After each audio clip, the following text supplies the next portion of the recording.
Daily Discourse, the need for God. It is true that today I do not feel the need for God, but we must at least reflect on how that need might arise. Through contemplation of the divine and chanting of His name, this need gradually awakens within us.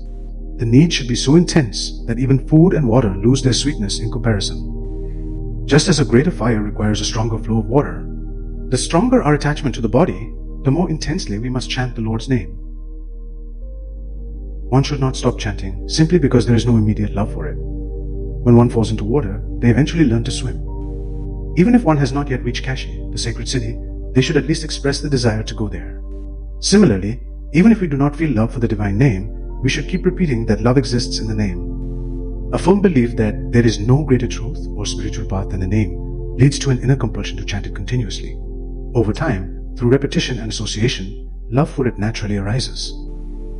Saints proclaim that God exists because they have directly experienced Him. I may also say that God exists, but the difference is that my belief is based on inference, whereas theirs comes from direct realization. Saints are beyond bodily consciousness. In their company, our attachment to the body naturally diminishes. Even if one does not physically visit a saint, the same transformation can happen through deep devotion. The quicker one develops faith, the sooner one experiences spiritual transformation, often faster than through physical association alone.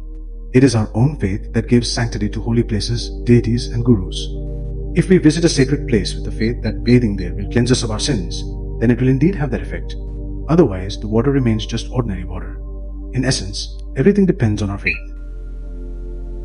Chanting the divine name awakens this faith and devotion. When we chant with a heart full of devotion, spiritual progress happens swiftly. The qualities of saints are described so that we may cultivate them within ourselves. However, we cannot truly recognize a saint merely by these characteristics.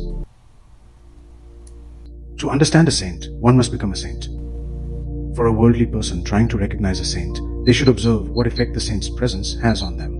If their mind experiences peace, if their ego diminishes, if they feel even a momentary detachment from worldly desires, or at least develop a longing for such detachment, then they have indeed encountered a true saint.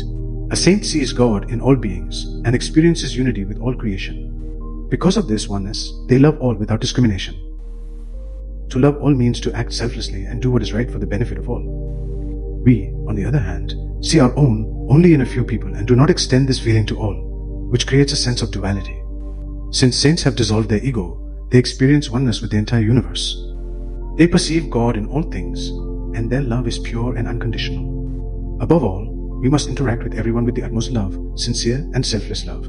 Not just in our words, but even in our gaze, there should be love. Jai Shri Ram.